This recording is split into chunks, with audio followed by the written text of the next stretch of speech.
Section 9.3, la vitesse. Nous faisons la suite. Nous sommes à la page 4 du cahier de notes. On parle d'un déplacement. Un déplacement, on sait maintenant que c'est un vecteur. Un vecteur parce qu'un déplacement, c'est toujours orienté d'un point de départ vers un point d'arrivée. Et pour un mouvement à une dimension, quand je parle d'un mouvement à une seule dimension, c'est un mouvement qui se fait sur une seule ligne. Autrement dit, un mouvement rectiligne, on va se déplacer sur une seule orientation possible. En fait, deux orientations parce qu'on peut, sur cette ligne-là, avancer ou reculer. Donc, on n'a pas besoin de 360 degrés pour exprimer l'orientation dans un mouvement rectiligne, un mouvement à une seule dimension. Pour déterminer si un déplacement est positif ou négatif, on va le déterminer avant de faire l'analyse. Donc, on peut dire par convention ou par habitude, on dit que le déplacement est positif lorsqu'un véhicule ou un mobile avance et c'est négatif lorsqu'un mobile recule. Donc, puisque le déplacement fait partie de la définition de la vitesse, quand on parle d'une vitesse, on le trouve en faisant une variation de position sur une variation de temps. Des mètres divisé par des secondes, ça donne des mètres secondes. Le déplacement est positif, la vitesse, le déplacement est vectoriel, la vitesse va l'être aussi. Si le déplacement est positif, la vitesse va l'être aussi. Donc, puisque le déplacement fait partie de la définition de la vitesse, il en découle qu'elle est aussi un vecteur. Une vitesse positive représente un objet qui a un déplacement positif, c'est-à-dire qu'un objet qui avance ou qui va dans la direction qui a été établie comme positive au départ. Et une vitesse est négative lorsqu'un objet a un déplacement négatif. On va dire qu'il recule, mais ce n'est pas nécessairement en reculant. On pourrait aussi dire qu'il revient sur ses pas ou qu'il est sur le chemin du retour.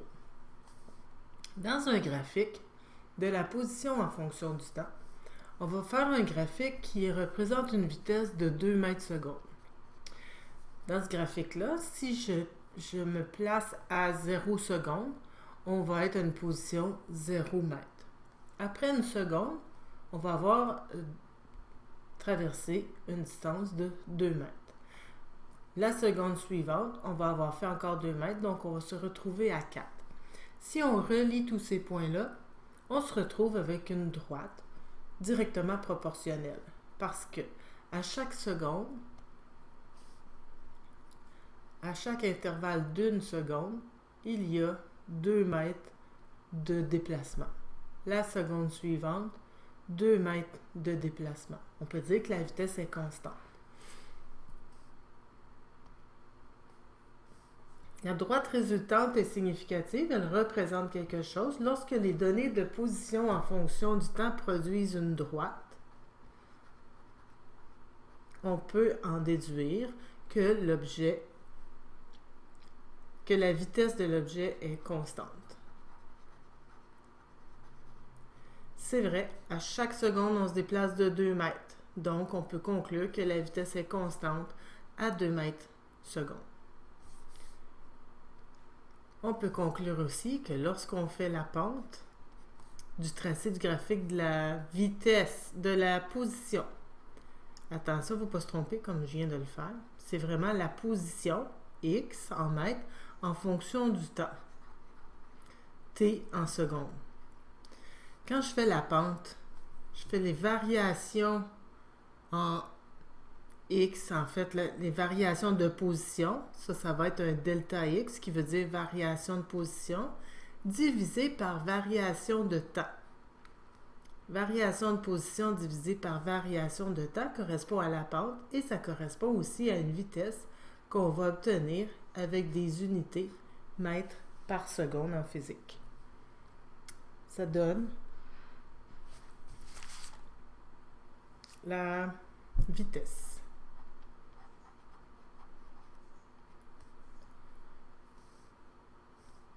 La page suivante, le mobile avance, la pente va être positive. Par exemple, si on fait une vitesse, on peut prendre la même vitesse de 2 mètres par seconde.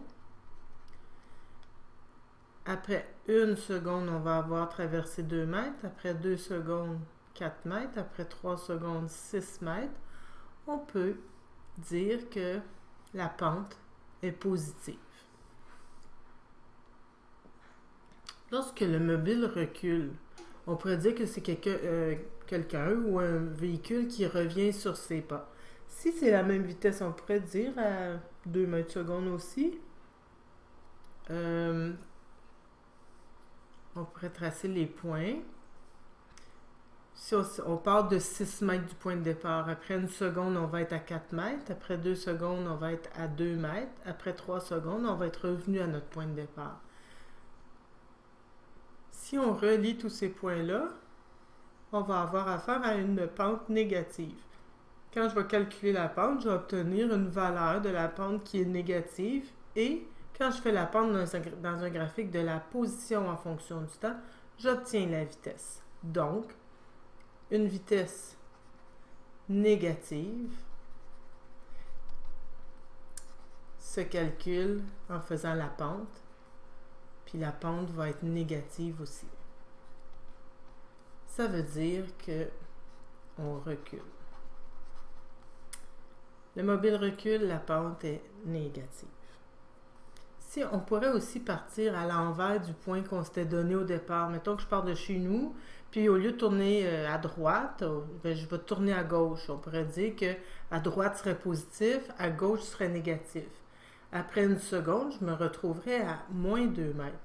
Après 2 secondes, je me retrouverai à moins 4 mètres. Et ça aussi, ça pourrait représenter un graphique de la position en fonction du temps où la pente est négative. Sans dire qu'on recule absolument, on peut dire qu'on s'en va à l'envers de ce qu'on avait établi comme une direction positive.